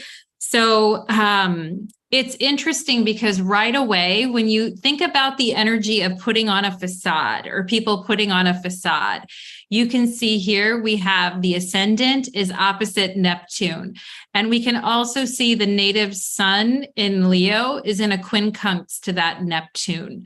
Okay. We can also see the mother in a square to that Neptune. We can see the father in a trine to that Neptune. Okay. So there's a lot going on with that Neptune right there. And I think it's fascinating that native number 11 said that their whole family has to act like they're putting on some type of facade, and that's huge in the family and everyone does it. Okay. So right away, because Neptune first and foremost is that energy of delusion, putting on a facade. I mean, Neptune isn't all horrible, but when we're talking about smoke and mirrors, we're talking about Neptune. Or when we're pretending that something is okay and it's not, or when we're pretending that life is a completely different reality than it is, that's definitely a Neptune type of a situation. Okay. And so we're going to go straight into the chart here. And the first question we ask ourselves is, what evidence do we see that every person in the family puts on a facade? And I kind of already showed you guys that with the Neptune. Now, I think this facade putting on is very uncomfortable for the native. Now, let's keep in mind that the native is a sun in Leo. So Leo is all about integrity. It's all about, morals. It's all about shining your true self. It's all about individuality. And I can imagine putting on a facade or having to not be yourself or pretend things are different than they are. This must be excruciating for the native and very uncomfortable for this native, because this sun quincunx, this Neptune is no, I don't want to be a fake. I don't want to be a fraud. I don't want to be like they're being. I don't want to have to be like that. I want to be myself. I want to be who I am. And I love that for the native that they want to be that way, but it must bother her tremendously that these people are all acting like fakers and fronters and lying about things. So not great energy. So I kind of already pointed out here. We can also see the ascendant is squaring that Chiron in the fourth house, which is also squaring that Neptune right there. The family wants to remain in a comfortable fantasy. And with Chiron square Neptune and Chiron in the fourth house here of family, we can have people ignoring the problems, ignoring the wounds, ignoring the issues in the family, and people getting very angry when those issues are exposed, okay? And we can see the Mars-Chiron conjunction in the fourth house. And Mars-Chiron is all about how we're handling our anger and what is our family dynamic around anger, and what is our family dynamic around secrets as well, because this Mars is also in Scorpio, okay? And this Chiron is in Libra, so it does have to do about how we look socially to other people, when underneath it, there's this Mars in Scorpio, there's this hiding of the issues or this attempt to cover things up. Now, the planet that rules mom in the chart, and both the parents aren't looking great. And the native said both her parents are narcissists. I'm going to focus on the mom first, but we will talk about the dad too. Now, the mom is represented by Mars because she ruled the 10th house is mom. So mom is at the bottom of this chart, represented by this Mars in Scorpio with Chiron. Tough energy. And that's really where things can rot and turn into hatred and turn into, suppressed or anger. The mom is acting like everything's fine and she's not mad or everything's okay. But the mother is like this festering wound in the bottom of the chart here. And I really feel for the native on that, because the mother is like dead weight here with the way that she is. And I want to just talk about how the mom must be so frustrated and angry with her life. And that's why she makes up these stories. Mom is also in a square to Neptune. In mom's derived first house is this Saturn and Aries retrograde, which is a very, very tough energy that says underneath it all, mom feels like a failure and is frustrated with life. Mom may also be embarrassed and humiliated because of her family. Perhaps because of her own family at times, or perhaps because of the partner that she's with, etc. But mom, Chiron does have to do with humiliation, awkwardness, and all this stuff. And this mom is in a conjunction with that Chiron. So we can tell that the mom has huge hangups socially, and that mom may not be very happy with her life. Mom may actually be quite angry and is pretending that everything is fine so she doesn't blow up and go off, okay? Mom may accuse others of being too sensitive and taking things too personally as well. And that's something that narcissists love to do. They loved, oh, you're too sensitive. You're just taking things personally, and being really underhanded about the aggression that they're showing. And we can see your mom is not good with other people, showing what's going on with other people. And your mom may get very aggressive with family members when they do try to show what's going on, or accuse family members of being too sensitive and taking things personally when she becomes insulting. Now, the native is a Cancer rising. So the native is very sensitive and picks up on what's going on in the environment very easily. And if the native's mother accused her of being overly sensitive or taking things too seriously, or that, that basically she's just being, a baby about things or this type of stuff, this is very rough energy. And with Mars Chiron in this house of family, you can tell that there is no special sympathy for anyone, in the family. And that just goes to show how a facade can be extremely cruel. When we all have to pretend that we're all being some way and we're all happy and we're all this and we're social and we're happy and there's nothing wrong going on in our family and everyone's doing perfectly, the facade can be very, very cruel in the sense that whoever reveals that something is going on is immediately shamed by the family and told, like, you not giving anyone any sympathy for anything that they're going through. So I do see that energy in the chart, and it really says the more perfect I act, the better. And to the outside world, Mars and Chiron in the fourth, the family can be horrible to each other and completely mean to each other and cruel to one another. But to the rest of the world, they want them to look like they're fine and they're lovely and everything's going great, So, Mom is also in a square to this Neptune. Mom is a liar, and she sticks with her lies, even if they're just incredulous lies and they make absolutely no sense. Mom is going to stick with those lies. And so not good. And Neptune can also represent feigned ignorance and apathy, excuses for not doing things, So mom could have, feigned ignorance. Oh, I didn't know that was going on. Or, oh, I didn't, or just no apathy, not caring about anything. Oh, making up excuses for everything that happens. And that can really represent the cruelty of Mars. And for those of you that study traditional astrology, Mars was traditionally associated with traitors. And so there may be this whole thing in the family where being a traitor is like revealing things about the family that you shouldn't be revealing is seen as being a traitor, and that you're being a traitor towards the family. And that is very, like I said, the facade is cruel. At the end of the day, the facade is very, very cruel. Okay. And with Mars and Chiron in the fourth house, the native may have some trouble or problems with asserting herself at times or taking action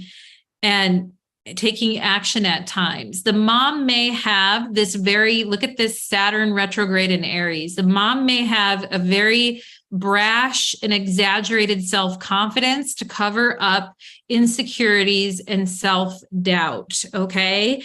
And so as a Cancer rising, the native is going to be attuned to the emotional undercurrents in the family, hidden aggression and masking. The native will be very attuned to that. And there's this pressure here with this Mars Chiron to keep secrets hidden or else, And, the native herself is represented by this moon at 9 degrees Aquarius with Uranus. So there is a need for fresh air. There's a need to air things out and to talk about things and to be different and to distance yourself from your family and distract yourself socially or distract yourself with being very busy. For native number 11, you may have very good excuses or come up with very good excuses for avoiding your family. And if you do, good for you. I'm happy for you. Okay. And, so, Saturn at 20 degrees Aries. So the 10th house is our public reputation and our image. And Saturn at 20 degrees Aries can be public humiliation. So I think the mother is extremely sensitive to this public humiliation and the ruining of her reputation and this fear of looking bad. Okay. And how this may impact the native is, since this is the native's house of leadership and authority, etc., anytime, and this Saturn is squaring the native. So even though this native is a Leo and you think, oh, Leo, very confident, very assertive, very strong, and I'm sure the native is all those things too. But the native may also get very nervous when she's asked to step up and be a leader and lead anything or be at the helm of something, just because of all the fear that the family has placed in her about breaking out of her shell, and as a Cancer rising, there is a part of us that sometimes wants to be in our shell and doesn't want to be exposed, right? So I think that, the native is probably working on these issues and working on, coming out of her shell, seeing herself as the leader that she is. She has a beautiful Sun in Leo in the second house, very strong, and I'm sure this faking and fronting with this quincunx to Neptune just drives her absolutely crazy, and the thing is for Leo sons and Leo people, if you're acting in your integrity and you're being true to yourself, there's nothing to fear. There's nothing to hide. There's no facade anyone needs to have. And I think that's something that your family is really missing for native number 11. Like, you don't need a facade if you just are acting in your integrity, right? And yeah, so you have Sun in Leo. So there is going to be a confident and self-assured woman behind all of this that has the ability to be a leader and to stand out and be yourself. In a family where everyone is being fake, this must be very hard to swallow. Confidence comes from integrity. And this may be one thing that your family does not understand at all, okay? And the next thing I just wanted to talk about really quickly is I wanted to talk about the dad. So dad is represented by this Venus at 29 degrees Virgo in the third house, okay? And the thing is for dad, okay, so Venus or Libra is on the cusp of the fourth house. So dad is this 29 degrees. So Venus is debilitated in Virgo. And dad is here with these siblings. So the native mentioned that she has siblings that are felons. Now, what's very interesting to me is these siblings are in very strong looking in domicile in a conjunction with Rahu.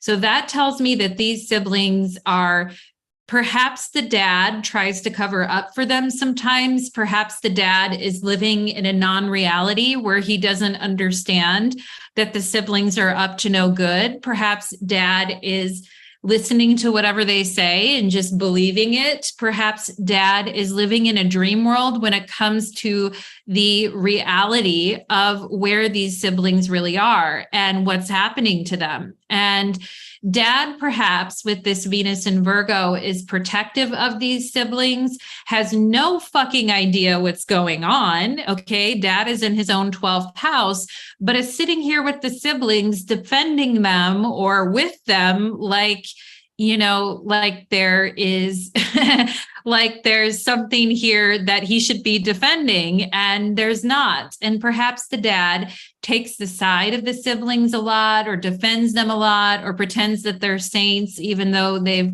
been felons and in jail or whatever. But here's what I'm going to say about the siblings. So the siblings are in a quincunx to Jupiter, a tight quincunx to Jupiter, to this native's Jupiter. Now, Jupiter is, of course, a planet of law, ethics, and order. So, when we have a Mercury quincunx Jupiter, especially with Rahu, these siblings lie a lot. And these siblings may try to sell things that they shouldn't be selling. They may try. Ethics are bad here with these siblings. They may try to sell products or peddle products that are defective. They may try to, lie all the time about what it is that they're doing or lie to the public about what they're selling or try to get away with things that they think they're completely untouchable and they can get away with everything, but no, look at what happens. And you can see the great lengths that the father here is trying to go to cover up whatever is going on with these siblings. And you can see these siblings are just lying and lying and lying with this Mercury, with the siblings in a quincunx to Jupiter, unethical salespeople, could be selling illegal things, selling drugs, stuff like that. Mercury is a sign of merchant. And this is the siblings acting like they know everything with Mercury and Virgo, and they can do no wrong, and the siblings are amazing. And it's like, no, the siblings are actually doing some real shady shit, and they're not ethical, and they're liars. So, we have this whole thing going on in narcissist families where the weirdest people get protected. And it's a lot of times the people that are going to do the most harm to the family. You'll see the parents rush to try to protect those people and try to, make up stories. And I just feel that the father is completely out to lunch with a lot of things that are happening and living in a delusional world about it. And I feel the mother is actually very, malicious, actually. I feel this mother is actually quite malicious, and maybe quite malicious towards the native, and accuses the native of being too sensitive or has no sympathy for anything the native is going through. And so my heart just goes out to this native. And at the end of the day, what I want to say about this chart is that your chart shows a tremendous advantage in that fakes and phonies and frauds will not resonate with you and will make you very uncomfortable. And there may be times that you're afraid to ask questions, or you're afraid, maybe you have some perfectionistic tendencies because of the way mistakes were judged so harshly in your family. So I would just say, go easy on yourself to native number 11, and don't be afraid to speak your truth. With Mercury in a quincunx to Jupiter, you may be afraid of speaking up or sharing how you're feeling, because it'll make other people uncomfortable. And with this moon in Aquarius in a conjunction with Jupiter, I feel native number 11 that you have been taught to go around and make other people feel comfortable and feel nice all the time. And I think that's a lovely thing, a lovely, beautiful trait that you have. But I also think you need to be able to speak up and tell your truth and speak what the truth is. And the truth shall definitely set you free. And also for the native, just coming up with whatever tools to help deal with anger and frustration and face those wounds from childhood will make you feel relief rather than like you're dealing with a family curse, okay? And I also think Moon Uranus here with this Moon conjunction Uranus in your 7th house is really beautiful for connecting with chosen family, right? Because it's not always our family who is the best people to us. Sometimes we're just not given a great luck of the draw, on the whole family thing. And your ability to to make chosen friends and chosen family, I definitely think this is something for you to focus on. Okay, native number 11. That is what I am getting for you, my friend. And we are going to go ahead and move on to chart number 12. And, I think I may need to stop after chart number 12 and then continue on with the rest of them at the next time, because it is getting late. Okay. And I'm always trying to find out how to be faster here, but there's so much detail. So let's go ahead and I'm going to open up chart number 12. Okay. Okay. So this is chart number 12. And this chart is represented, it's November 16th, 1989 at 10:55 a.m. in India, actually. So thank you so much to this subscriber who's from India. Now, this native told me, the only thing she told me was my parents were both weird, okay? And so the only thing they said is, my parents are both weird. They didn't give me any other details on the chart. So I kind of loved it in a way, because I'm like, all right, let's get into what's going on here. But in this chart, we can see that there is no mutable energy in this chart. Okay, so we have tons of Scorpio, tons of Capricorn, and tons of Cancer. So we don't have any mutable energy in this chart, and this chart is missing fire. It doesn't really have any fire in it, and the only air in this chart is this North Node in Aquarius. So sometimes when you look at a chart, you can see right away what elements are really strong in the chart and what elements are missing in the chart. And when you see that, you're like, okay, I can also work through that and see what's going on a little bit here. So because there isn't a lot of fire in this chart, and this chart is also missing air, and there's no mutable energy, like no Sagittarius, Virgo, there's no Gemini and Pisces. Okay. So here's something I wrote for the native. The native may be expected to follow things and follow traditions in the family and stay in line without questioning anything. The parents may have wanted passive acceptance of the way things are, with emphasis on being reliable, respect, duty, and going through the motions, loyalty and ambition. Okay. And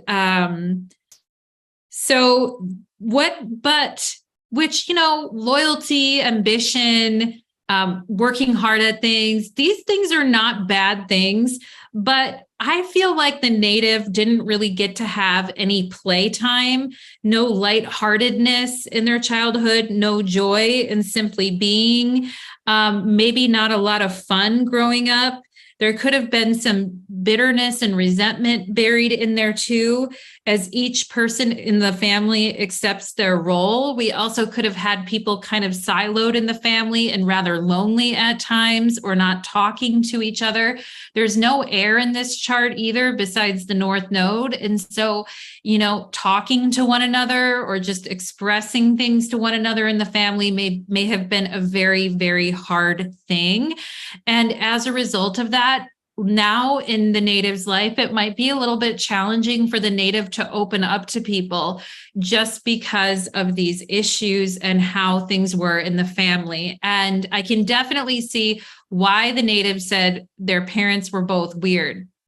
Now, this native is represented by 17 degrees Capricorn, 34 minutes. Okay.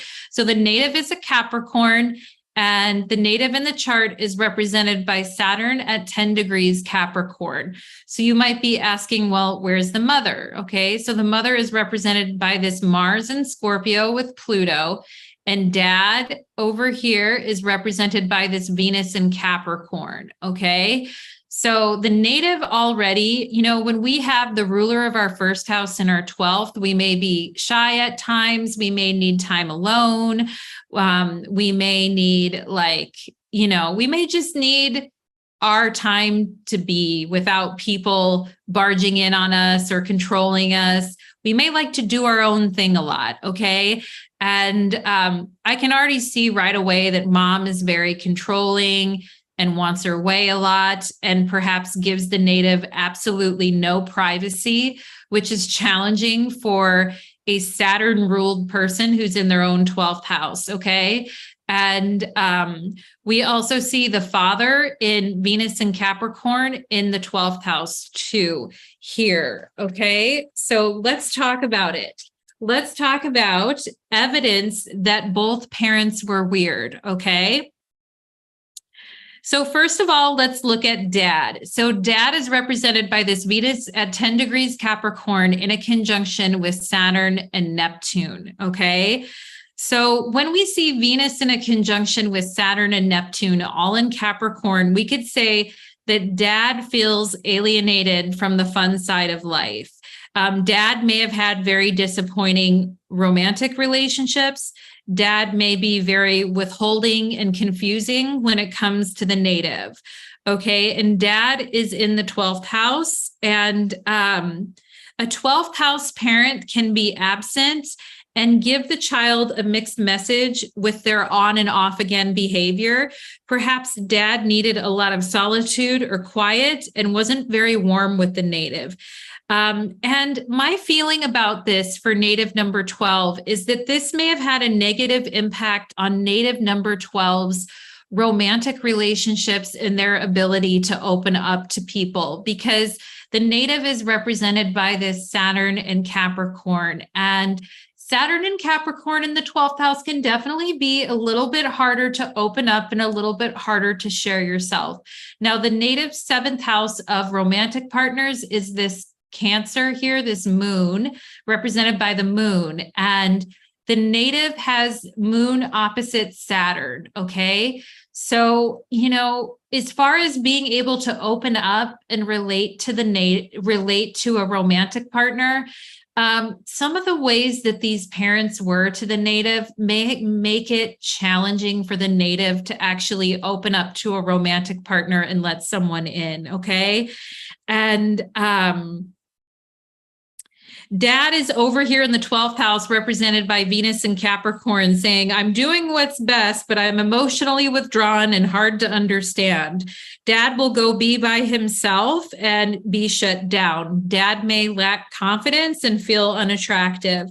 Okay. And Dad could have a humble or a quiet side to him, but he may have had a bad relationship with his own family. He's in an opposition to the moon as well. So Dad may have had a tough relationship with his own family, and his own mother may have had difficulty expressing his emotions to him, which caused feelings of pain for the father. So now father is very withdrawn. Okay.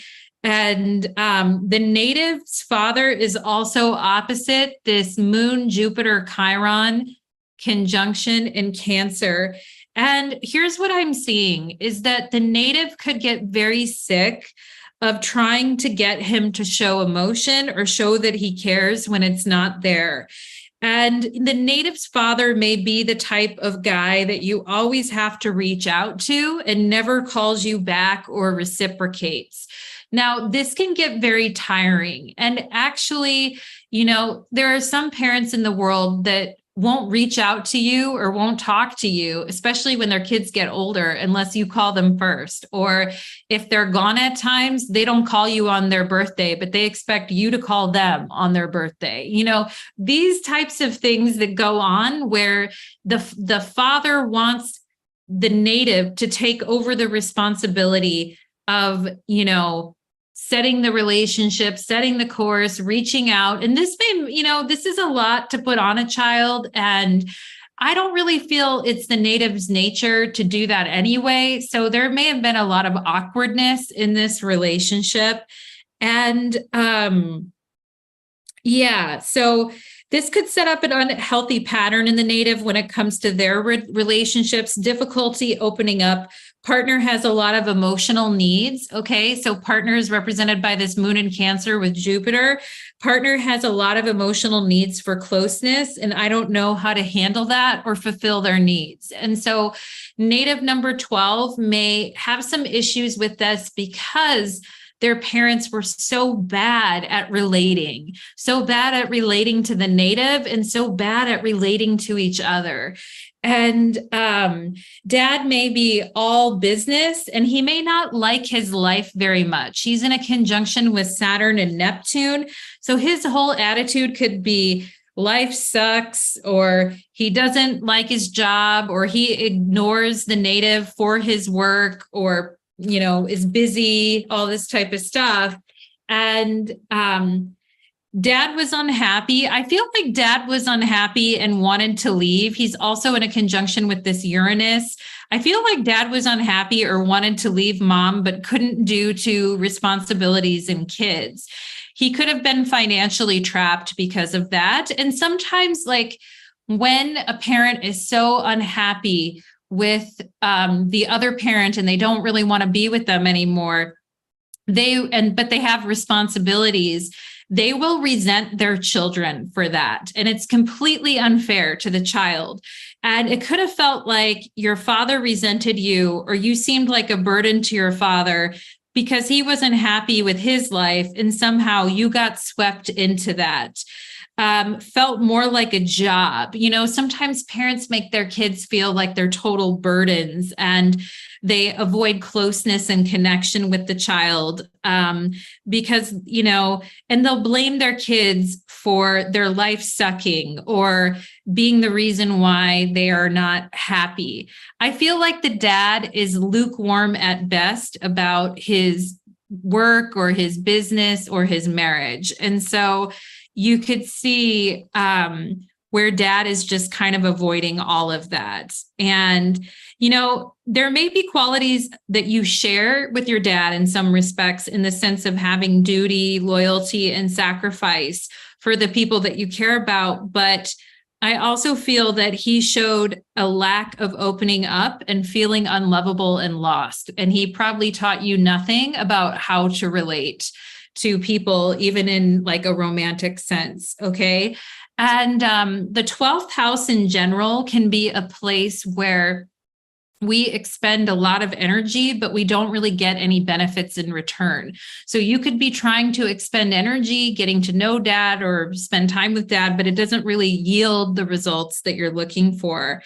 And you may also end up picking a partner who's very jovial and happy for no reason and overflowing with emotion, because you have your partner here in a conjunction with Jupiter.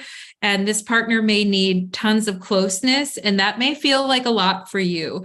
Your dad kind of knows how to suck the fun out of things and make things miserable, is also what I feel. Dad could behave like a martyr, but is very cold as well. Okay. And we can see that the native has this Chiron in the 7th house by the 5-degree rule. I'm going to take some of the colors off of here. This native has Chiron and Cancer in the 7th house by the 5-degree rule, which shows core wounds around relationships due to family structures and dynamic patterns set up in childhood, a lack of bonding.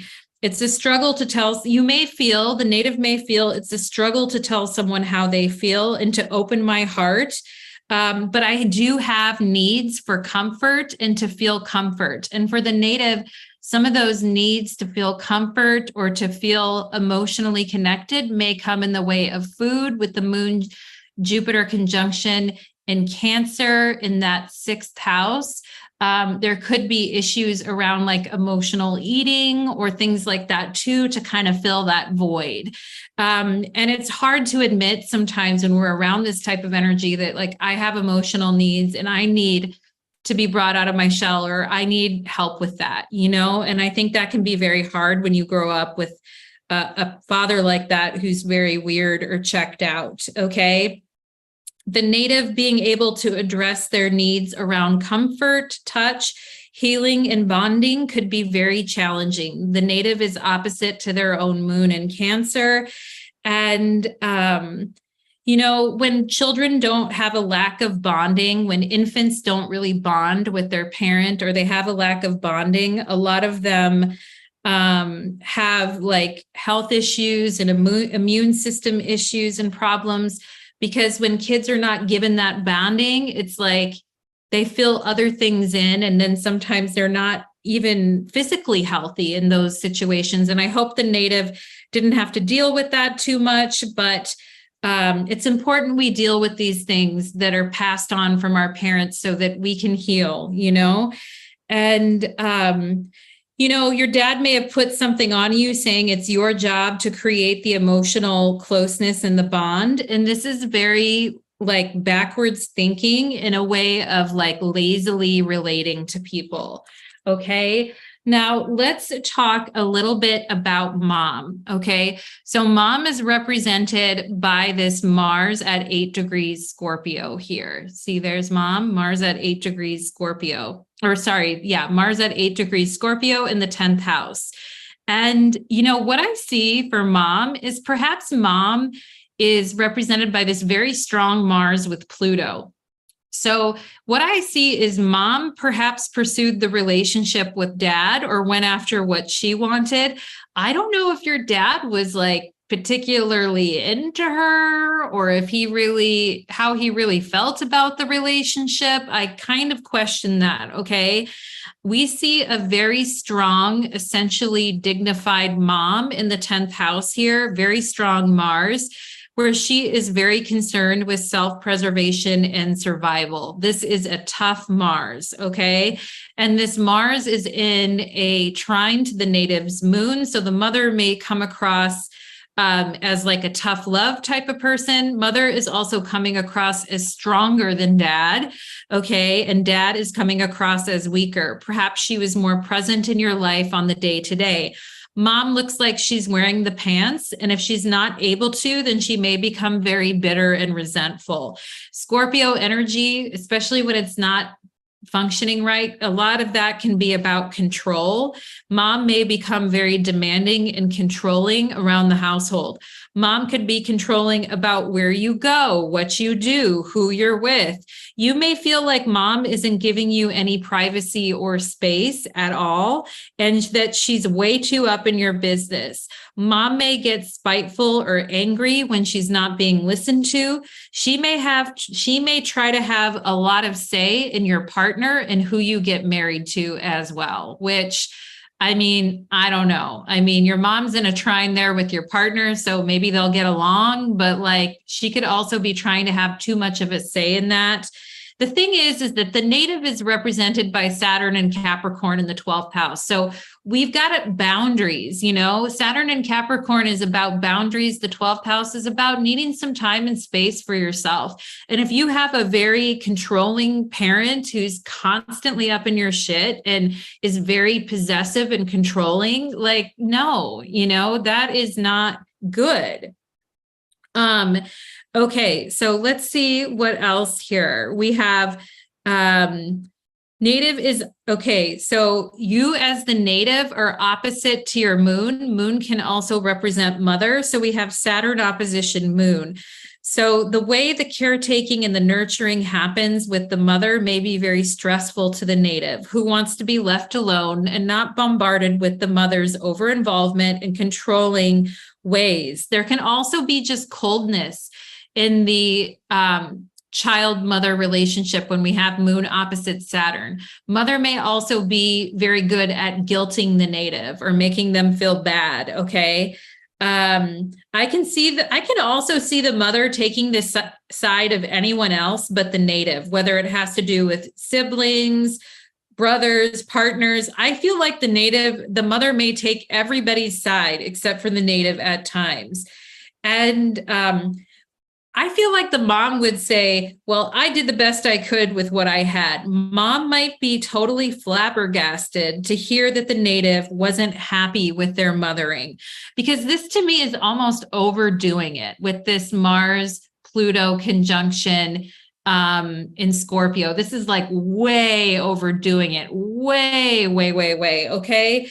That's compulsive in a way. And I see a lack of the native's mother to understand. So I feel like the native's mother doesn't understand someone who doesn't want, someone who doesn't have the same orientation in life as her own.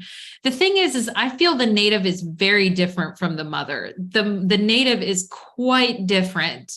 And the style of mothering that the mother brings is very bizarre, I feel, to the native, okay? And doesn't like it. We also see if moon is a representative of mother, we can see this moon is in opposition to the Saturn, the Venus, and the Neptune, and the Uranus, okay? So that moon is opposite all those planets in the 12th house. And also, yeah, mom with Mars, Pluto could be very manipulative and have a very violent temper as well at times, or get very angry. So, you know, when a parent is so sure of themselves and the job that they're doing and they're behaving in such a controlling way, they're not really hearing that the child has different needs. And there's no air in this chart. So I feel like, you know, the parents aren't really hearing the child. There's no communication. Communication is bad. And when we see that the moon opposite Saturn, the native needs the ability to moon opposite Saturn. The native needs the ability to have boundaries with mother and limit on the mother's influence and the mother's power over the native's life. Mom is out here doing the most, but it's a turnoff to the native, okay? And moon opposite Neptune. Mom is represented by this moon in opposition to Neptune. Total lack of boundaries in the maternal relationship.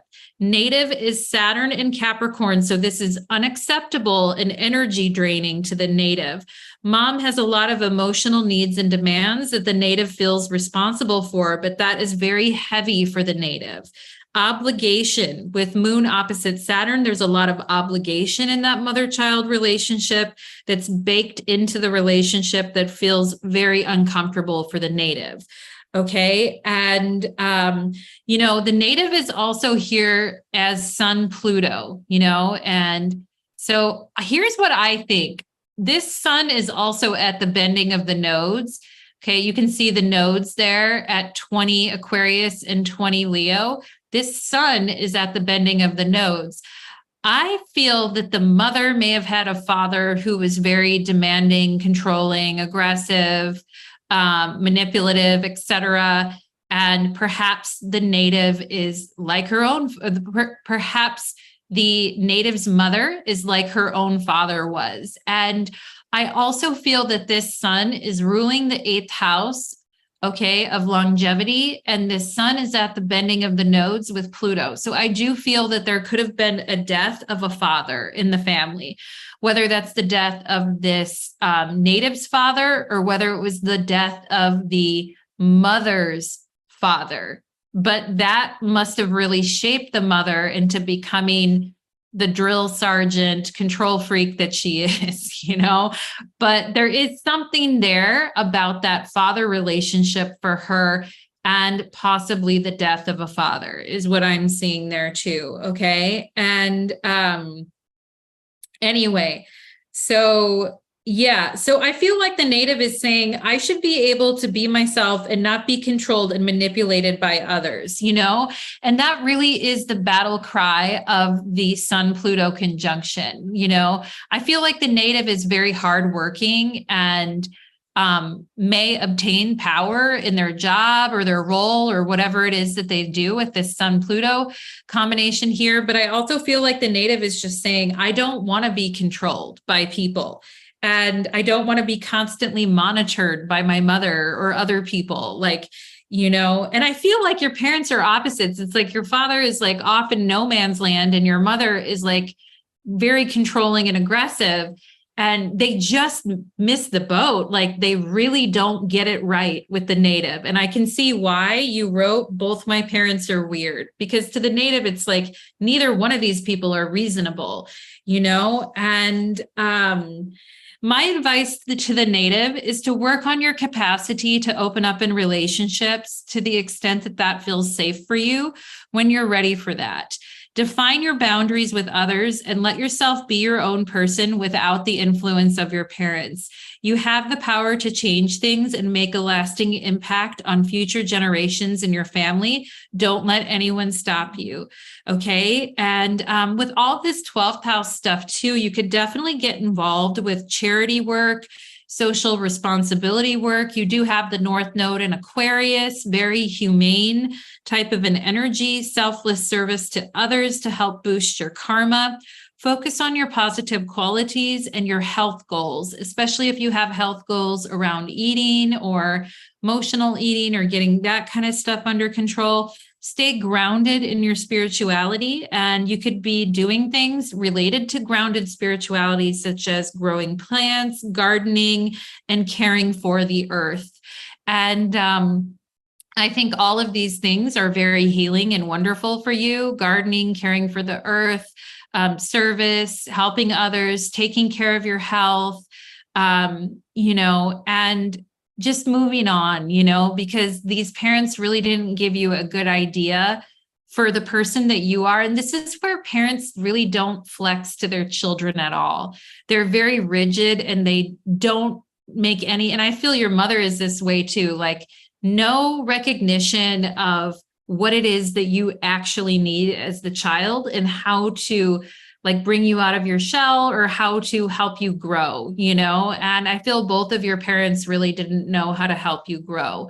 So I think it's really up to you then to work on that. And I think you're going to be highly successful at that, at helping yourself grow and working through all those challenges. We grow up and some of us grow up in really rough homes and we have more work to do than perhaps other people. But I feel like you're dedicated and you're smart and you're practical and productive. And I feel like you're going to get it done.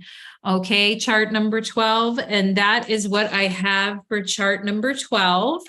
I actually have, let's see, I had, can I get through them? Oh my gosh, I don't think I can. I think I have to go. It's been 2 hours and 10 minutes. I still have more charts to go through. I have chart 13, 14, 15, and 16.